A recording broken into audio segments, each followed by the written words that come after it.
Plusieurs activités ont marqué la 3e édition de la célébration de la Journée internationale de la femme de l'Amicale des anciens élèves du Collège d'enseignement général L'Entente. Parmi celles-ci, une causerie-débat entre les participants, la vice-présidente du réseau des femmes leaders africaines et la présidente de l'Institut national de la femme autour du thème « La violence patrimoniale et financière faite aux femmes dans le couple ». Qu'on le veuille ou pas, quel que soit le domaine dans lequel nous évoluons, nous avons besoin d'être économiquement fortes pour pouvoir nous affirmer. Il faut comprendre que être économiquement forte, avoir son autonomie, c'est aussi quelque chose qui peut nous aider à renforcer notre positionnement au sein du foyer. Mais cela ne veut pas dire que nous allons, au nom de cette capacité financière, manquer de respect aux hommes.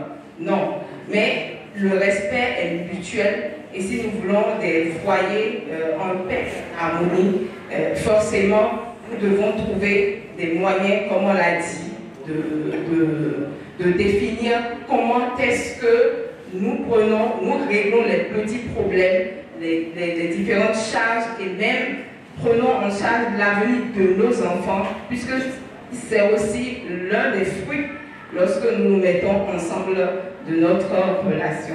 La violence économique se réfère à des comportements, tandis que la violence financière se réfère à des actes concrets.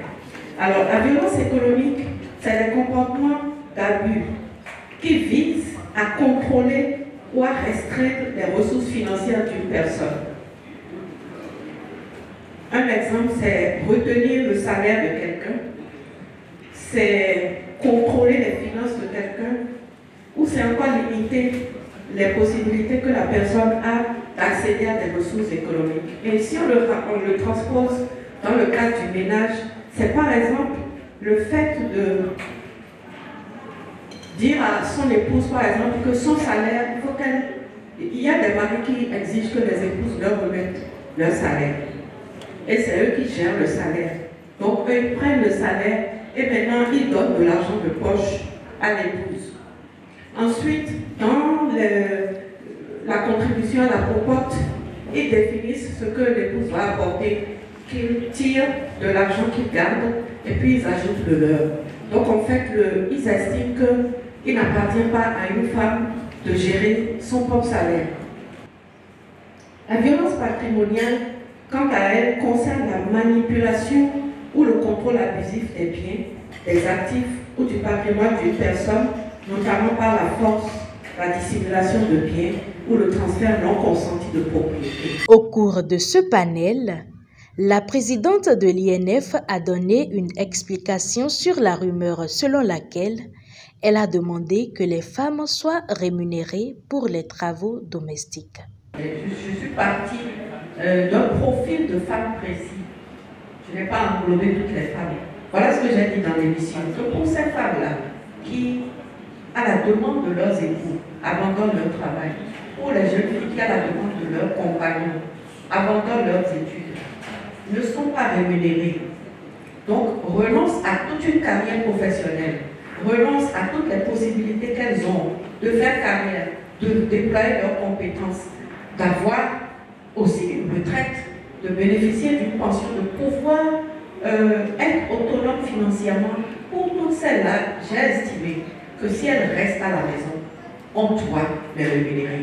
Il y a une question qui avait été posée de savoir mais comment on peut rémunérer le travail d'une femme au foyer. Et j'avais dit que ce qui me fâchait, c'est que dans les statistiques au Bénin, les femmes qui sont au foyer, on les classe dans les inactifs. Je n'accepte pas qu'une femme au foyer soit déclarée inactive par les statistiques de mon pays. C'est ce que j'ai expliqué. Et j'ai dit, si les femmes au foyer ne foutaient rien, pourquoi dans les couples qui en ont les moyens, où l'homme travaille, où la femme travaille, pourquoi on prend un blanchisseur qu'on paye? Pourquoi on prend un cuisinier qu'on paye? Pourquoi on prend un technicien de surface, comme on dit aujourd'hui, qu'on paye? Pourquoi on prend une nounou qu'on paye? Pourquoi? Voilà.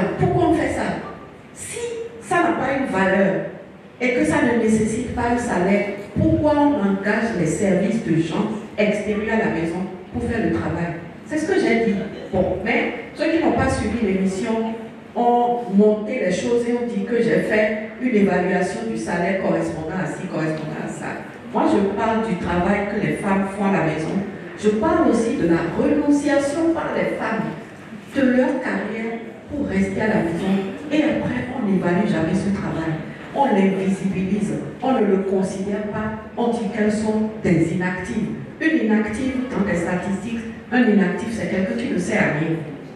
Et je dis non, il faut qu'on s'asseye, il faut qu'on réfléchisse et qu'on pense à elles, parce qu'elles n'ont pas de retraite, elles n'ont pas d'économie, elles n'ont pas de revenus. Et un jour, si elles sont quittées ou si elles deviennent veuves, qu'est-ce qu'on fait? Rappelons que cette célébration de la Journée internationale de la femme de l'Amicale des anciens élèves du CEG L'Entente a eu lieu le samedi 30 mars 2024 à la salle des fêtes Tropical Events à Agla.